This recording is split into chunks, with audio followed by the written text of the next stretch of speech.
Well, I think, Darren, first and foremost, everybody has to embrace AI, right? I mean, it's here. You're going to have to get educated on what it could do and how to leverage it correctly. At Elements of Culture, we sit down with experts in leadership and team building to explore the DNA that drives a thriving organization. Welcome, everyone, to Elements of Culture. My name is Taryn, and I'm joined with my co host, Julie. And today we are talking with William Rubio. He's the Chief Revenue Officer of CallTower, an enterprise communications IT solution for businesses both locally as well as globally. So, William, welcome to the show. Taryn and Julie, thank you very much for having me on. Looking forward to the conversation today. Thank you. Yes, absolutely. We are too. Now, you have been with Call Tower for 12 plus years. So you've got, and before that, you've been just in the communication tech space for a very long time. So I'm excited about this conversation. Tell us a little bit about how you got to where you are today. Well, it's the story is always a winding story, right? Overall, never you never get from point A to point Z of where you think you're going to go. But funny enough, I've been in the industry for about 30 years. Actually, it was 30 years in May that I went into the IT telecommunications space overall, and I actually started as an industrial engineer. That's where I wound up doing my undergrad at the University of Miami, and I never really saw myself after that when I started with AT&T, and then I wound up getting a master's in business. And I really never saw myself kind of going into a revenue role, especially with sales and marketing and biz dev and strategic partnerships. I always kind of saw myself more as the engineer being like on a manufacturing floor, shop floor type stuff. And here I am 30 years later, and I've never done that in my life. And all I've done is really been in sales and marketing and leading engineering teams and so forth. So it's the road has always been definitely a little bit different than what you anticipated. But the one thing I could tell you is that when you really kind of find your niche, what you really like and what you're passionate for, then that's the day that it really stops becoming a job. And I think that that's really a big difference. So I was started with AT&T, then went to a startup company in 2002. We took that business for about 9 years, and we sold it to a company called Earthlink, which is old company that was around, that everybody had an Earthlink email, but it was the business side of Earthlink. And then I wound up staying there for 2 years and help them really kind of deploy their strategy and be part of their leadership team. And then moved over to Call Tower in 2013, at the beginning of 2013. So not really a lot of jobs. So there was a couple of jobs in between AT&T and that startup. But for the last 25 or 26 years or so, it's really been two companies, overall. And I think that the stability has led to my success, but also the success of the organization overall, and really just help from a leadership side of trying to make sure that you're successful and not just growing a company, but also seeing your employees grow with you overall. And I think that to me is definitely very satisfactory, because it's something that I like to see when my employees and my company does well. That's so good. So quite the extensive background. It's funny you said, you were thinking more on like not the sales side, but isn't it funny how in the leadership there's always some sort of sales and business depth that winds its way in there? I always say the speech, and I still say this to all of our employees. I say everybody is in sales. We are. People don't believe me, but I say I the other day I was on a plane, and I just happened to have my information on one of my bags, and it was a tag, and a customer saw it and said, "Hey, I'm one of your customers." And you just don't know, right? So you could be sitting on a plane with your logo on, or just talking to somebody, and you mention the name of the company, and it happens. I was probably about 4 months ago, I was at an airport. Super shocking, I'm always traveling, but I was at an airport, club lounge, and I was actually having a meeting, and the guy next to me says, "Hey, do you work for so and so?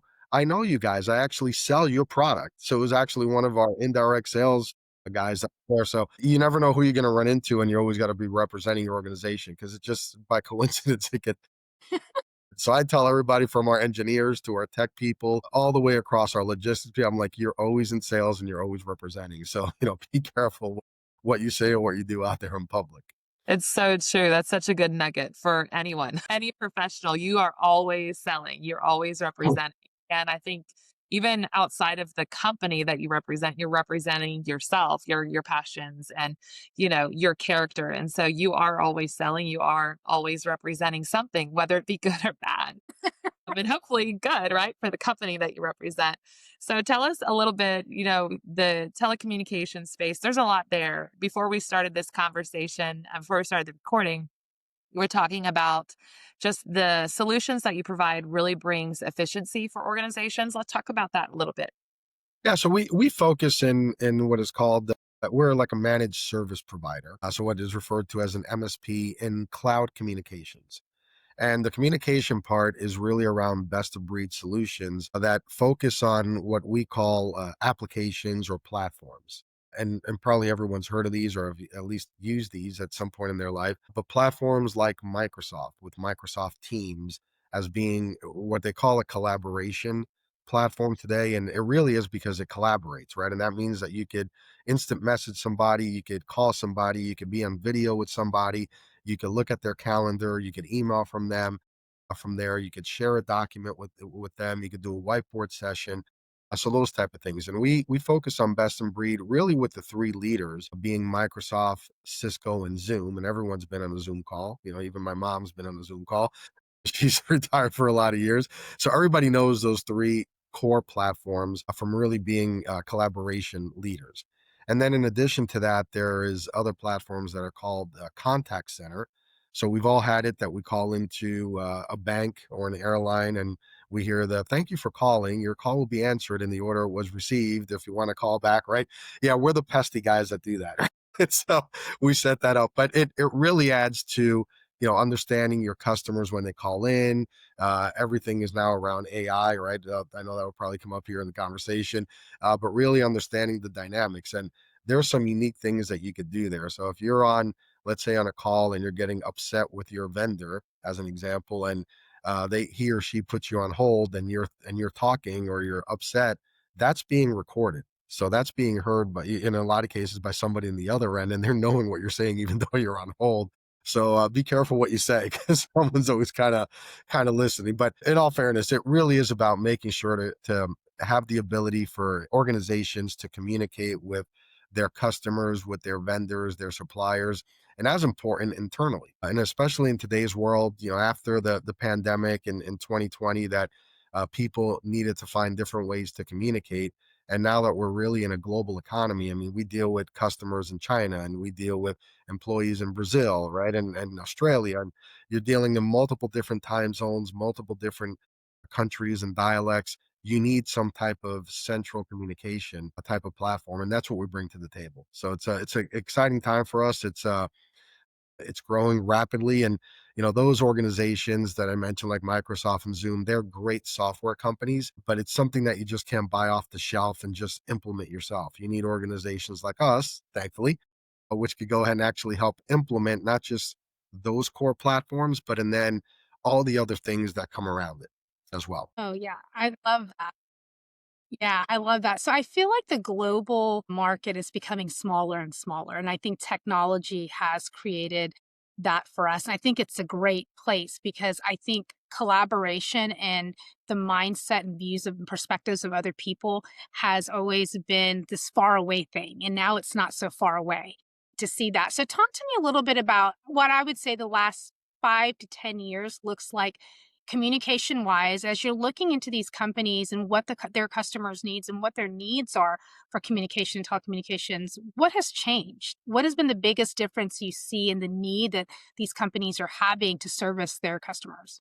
Yeah, I think customers and companies have become very tech savvy, right? Overall, I think it's one of those things that you only really complain about it when it doesn't work. Overall, right? That it really what it is, right? It's like your car, you just turn it on, and you expect it to work. The day it doesn't, all hell breaks loose, right? Type of stuff. So I kind of similar in that sense. But I think over the last 10 years, we've adopted as just a business culture overall that we're accepting of each other's cultures more, meaning that we're dealing with I'm dealing with folks in Asia and dealing with folks in LATAM and folks over in EMEA, and I think that when those cultures now are kind of intertwining a little bit more.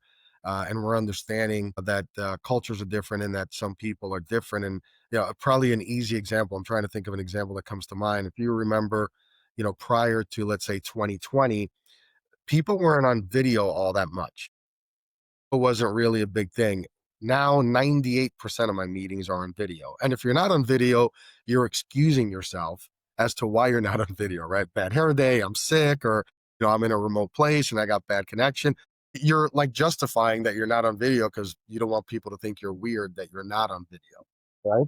So it's really changed. And the days of getting a package at home and your doorbell ringing because you're working from home, that you'd be like, I'm really sorry. Now it's kind of, or the dog walking by or your pet walking by.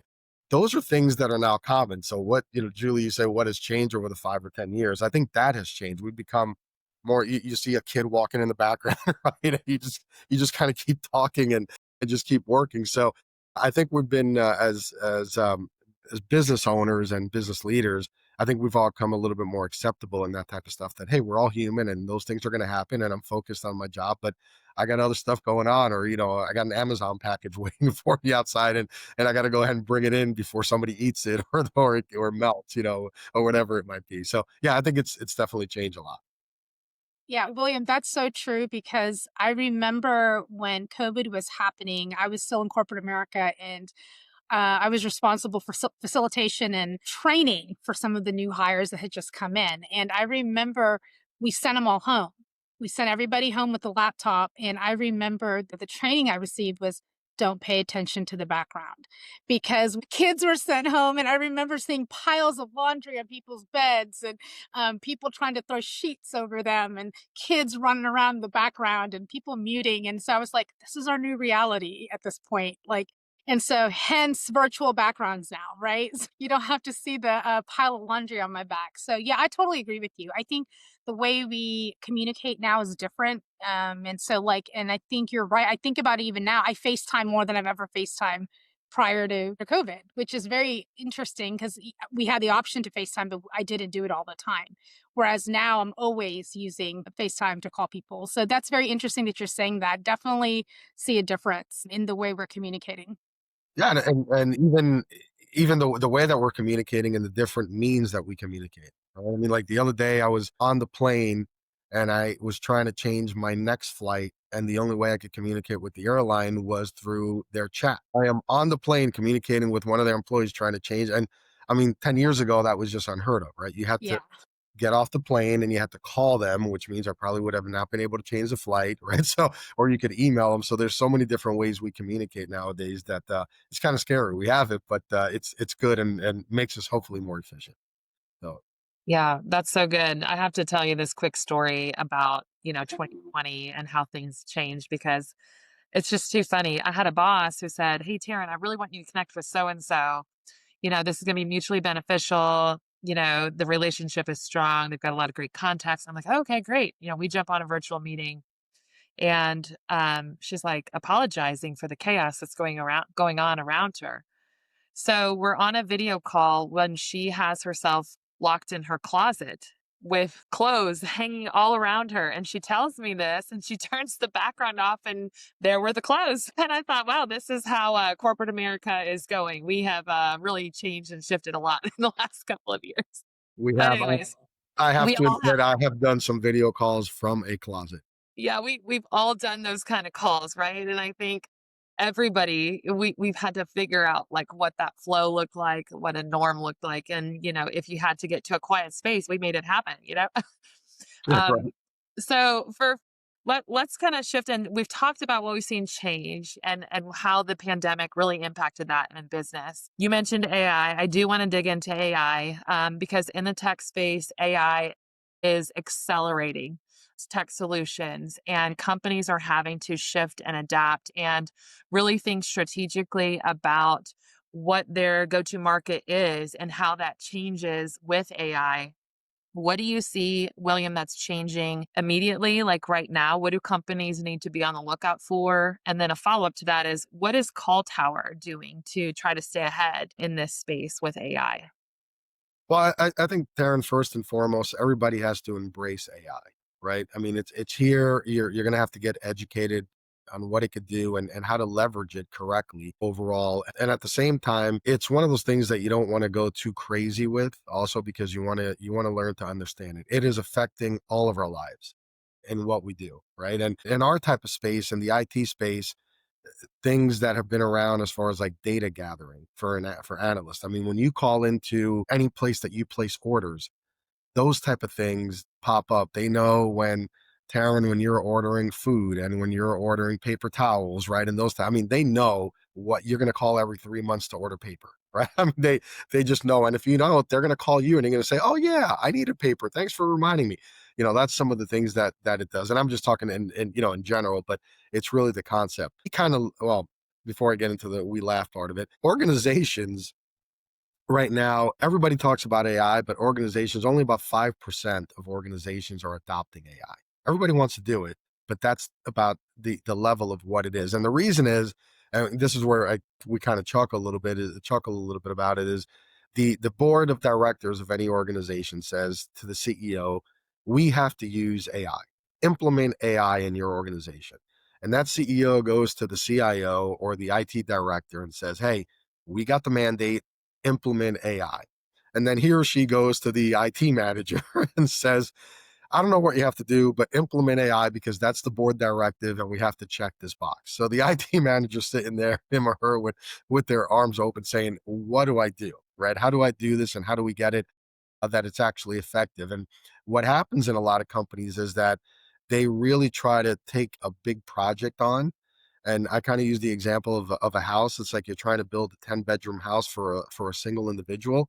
Just build a 1 bedroom, right? I mean, really take baby steps. And I think that that's the scary part of AI is that people don't know where to begin. And what you want to do, and we foster this with our customers, is that you want to build champions within an organization when you start to leverage AI within a group. And it could be something as simple as when you're adding SKUs, product line SKUs into a spreadsheet that might take an hour to go ahead and add a SKU into a catalog. And now you could take that instead of putting it into an Excel spreadsheet and putting the margin, putting the pricing. Now you could automate some of those pieces and maybe you reduce it from one every hour to doing 10 every hour. Right, something like that. And the flip side of that is you got to be careful because that individual might say, well, if they're doing that, they're going to take my job away because it's automated. And it's not. What you're doing is you're just going to be more efficient so you can do other things. So you're not doing that tedious work. And I'll tell you, if that was my job and I use that as an example, I would go crazy, right? Because I mean, doing that same thing over and over again. Give me more. I want to do more, right? I want to feel some value in the company. So I think with AI, it's really understanding that it's going to affect all of our lives. Understand where to leverage it, but again, baby steps. Understand it, get educated on it. How could you use it on a day-to-day basis? How could you use it in the business world to really help get ahead and really provide more efficiency within an organization? And I think that those are really the keys. We use it a lot in what we call the contact center space. I was saying, thank you for calling ABC and that type of thing that you could tell immediately. One of the common uses of it is that when we're having a conversation, and let's say I'm an employee of a company and you're my customer, based on the analytics, the speech analytics, it'll bring up different scripts for us to go ahead and talk about. And we've all probably had this example that you're calling maybe to renew a subscription or cancel a subscription, and they start talking about water, and you're calling maybe about tires on a car, and you're like, why are you guys talking to me about water? And it's because these individuals are reading off a script, right? That's their job is to read off a script. Well, now with AI, what happens is that it takes the best of different scripts. You might have like 30 scripts that are kind of popping up, and now it merges them together. And it maybe isn't going to talk about water, but it's going to talk about the rims for the car because that is more associated. So it's a satisfying conversation for the employee because they're not being yelled at by the customer, and the customer feels better because, oh wait, Julie's listening to me or Taryn's listening to me, a little bit more instead of, oh, let's talk about water. Why are you talking about water, right? So things like that AR is really bringing to the table to make people more productive and more efficient. So, That, that William, oh, that's good. Yeah. No, you were talking about baby steps. I'm really curious here. So, if you were consulting with a company and you talked about the contact center and call centers, When if you were talking to a company that wanted to introduce AI, would you recommend the contact center as a good baby step, or is there other departments or areas you think you could introduce it to at least get them comfortable with it, not be fearful of it? Is there a specific area in your personal opinion that you would recommend for a company? Yeah, I think in the contact center, it could be small projects that you could add into it to drive efficiency. I think when you're looking at an organization, at least probably the easiest one to really start adopting something like that is probably in the marketing side. When you're looking at literature and you're looking at your website, and when you go to a website, those little bots that pop up that say, "Hi, can I help you today?" Those type of things. Those are all AI driven, right? Usually there is some people monitoring those, but it's usually when it gets to the point that says, I want to speak to a live person or I want to speak to an agent, when you start putting that in there. But usually for the first interactions, those are all driven by AI. So those are easier steps to implement that are kind of basic, and you kind of get into it a little bit more, you get more familiar with it. Then you make it more of a knowledge base that you can try to sell through that website, as an example, and really draw the analytics. So I think that that's probably easy. So it doesn't have to be in the contact center. It could be something as simple as that. So, recent experience, I'm going to just go on a little tangent because you started talking about the call center. Okay. I called a local service provider, the company I used to work for, and I called about a discrepancy on my bill. And while she is solving the problem of the bill, then she goes into trying to pitch me more product. I said, wait a minute. Clearly, you're reading off of a script. Clearly, you're not hearing me as a customer. I called to resolve a problem. Now you're trying to sell me something else and you still can't figure out my bill. So you can see where the frustration would come for companies that are not taking advantage of proper AI solutions to help their salespeople read the proper script. Because what happens in that situation, I know I was one customer, right? But what happens is companies are literally losing sales and can lose customers because they're not efficiently addressing the needs of a client or of a customer. And so I love hearing that. So AT&T, get your AI fixed. And Taryn, even Verizon too. Verizon too. Verizon, Verizon too. Yeah, yeah. Ah, both good companies. I'm not, yeah. But, yeah. the other part of that is what about your employees? And I think that that's a big thing that people forget about. Imagine being that employee on the other side that's constantly getting reprimanded by a customer saying, "You're Yeah. not listening to me," right? And it gets frustrating. So what happens is you have those type of positions, you have a lot of employee turnover, which Mhm. then leads to it stumps your growth because now you have to educate your employees, your new employees. And I always tell customers and our employees and our executive team, guys, we got to make sure we're giving our employees the right tools to succeed, Mhm. for our company, right? Because if not, they're going to be frustrated. Well, absolutely. In your role, let's go back to your role. So you're chief revenue officer for CallTower. I mean, in this case, you're trying to problem solve in lots of different areas. So you're kind of where, jack of many trades. And like you said earlier, you kind of went down this like sales and biz dev side in order to really help the company stay on this trajectory of growth and efficiency. You do have to look at those things. I want to talk a little bit about how you mentioned something about championing leaders when there's might be reluctancy to new tools or something like that. How, in your experience in leadership, how does a leader go about identifying some of those qualities within an individual, within an employee, to really help champion them to be leaders in the places that they're in? Because I think, we can have conversations all day long about the challenges of tech and what AI is doing, but I want to circle this kind of conversation back to some of the ways that folks can really impact leaders within an organization. Because if you can efficiently problem solve for the company and you're building leaders within an organization to have the autonomy to make decisions and problem solve within their space, I think you can be more effective at a greater level. So, how do you approach that? Well, I think there's the word leader sometimes is overused, and I'll explain what I mean by that. There's You could be a good manager, but you could be a bad leader. Right, Yes. and there's 2 different those are very different things, and at least myself trying to be a leader, I always try to put my employees in an uncomfortable situation, and not in a bad one, but what I mean by that is you wanna challenge them to the point that they're thinking outside the box because you don't want them to be compl and I think that when you do that, they're gonna respect the fact that you're challenging them. It also draws trust between an employee and that leader, that manager, overall, because you're saying, hey, you guys are doing this job on a daily basis. You know it better than I do. You are in the trenches.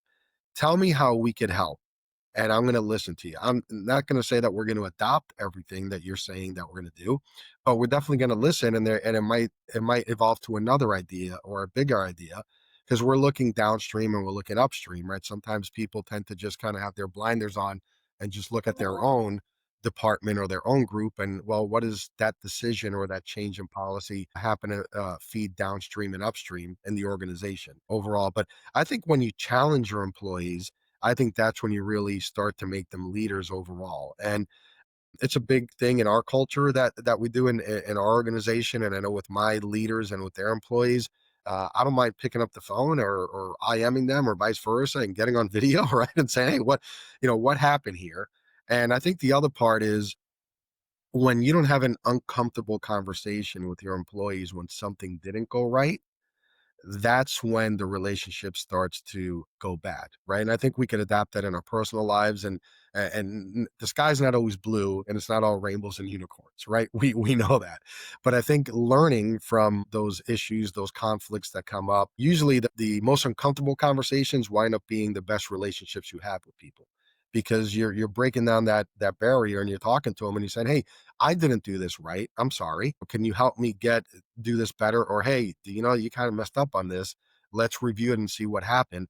And I think when you have those conversations, those open communications, that's when you become a better leader. And people really want to do well and they want to produce more because they feel like you're being heard and they feel like they're making a difference in the organization. William, I think you nailed it on the head. I think Taryn and I we always have to have conversations with leaders about being comfortable and feeling safe with having difficult conversations. I think your company, your business, your organization is only as good as how well you can have a difficult conversation with people. And I think I told Taryn this example one day. I said, Taryn, I remember having to write somebody up on disciplinary action. And I was a pretty young manager at the time. And I remember writing them up for disciplinary action and then going to lunch with them. And the goal of that was to let them understand, hey, what you did was wrong, but who you are is valuable. And I think having difficult conversations with people is something I think corporate America try to stay away from. I think companies do try to stay away from that. They find there's not safety in it, but there actually is safety in difficult conversations. And so I just want to like pivot from here just a minute. So when you're looking for leaders, and when you're looking for a leader that you feel like you could coach and mentor, what are some attributes you're looking for? I'm definitely looking for somebody who's passionate. Right. And I think passion is great in any leader overall. And we joke about this kind of internally because people say you're very passionate, and sometimes your voice elevates when you get passionate about something. They say, well, it's because I care. Right. And with my other partners in the business, with my CEO and others, I mean, we'll go head to head on some conversations that will get pretty heated. But Julie, just like you mentioned, the conversation or the topic is closed. I've been heard, he or she's been heard, and we move on to the next thing. And it's like, oh, what are we doing for lunch? Or, are we doing dinner tonight? Right. And it really changes. And it's the same thing happens with your siblings and your personal life, right? I mean, I have an older brother. How many times I could tell you me and him went head to head, physically fighting and yelling at each other. And he's still my brother. I still love him. Right. So, similar type of thing in your kids and the whole thing. So I think that when you're looking for leaders, I think passion is really important overall. You got to have people also that are humble as well. I think that that's really important. And you want them to be people smart. There is a difference about being smart and being people smart. Understand how to read a room. Understand how to drive what we call as conflict, but it's positive conflict. Meaning, hey, we're gonna have a conversation. I want to draw your opinion into it, and the opinion or the recommendation might be what the other person's saying. I'm gonna get behind it, but I want to be heard, right? And I think when you have people that draw that and they're spoken about that, and it doesn't have to be all, going back to like Myers Briggs with the personality, it doesn't have to be all E's, right? I's are heard as well. They're just heard differently. You want to make sure that you understand who is in the room, how they react. And some people are just quiet because they're absorbing and they're kind of thinking in their mind, while others are immediately spitting out an answer, right? Because they're overeager. So again, being people smart and being passionate, I think, are two very key attributes that I look for in leaders. That's so good, William. Thank you so much for sharing that. And I do agree. I think some of the best leaders that we've been able to have conversations with, it all comes down to the people. People are people. People are real. And you have to be able to see them and welcome them to have a seat at the table, to be seen, to be heard, and to contribute. And I think the most effective leaders like yourself are certainly shining a light on those areas. I'm sure you have a wonderful team of people that you get to work with on a day to day basis. And I'm sure they appreciate having a leader like you because I can tell you from my personal experiences, when you have a good leader versus a poor leader, you can certainly point out the differences of how that's helped you in your career path. This conversation has been so fun, William, insightful and challenging as well too for leaders. And we look forward to continuing further conversations with you. Just appreciate your time so much to share your expertise and what you're seeing leading the way within the telecommunications space. So thank you so much. Taryn and Julie, thank you. I really enjoyed the conversation, and yeah, it was great. So I really appreciate that. Thank you. Yeah. Thank you so much.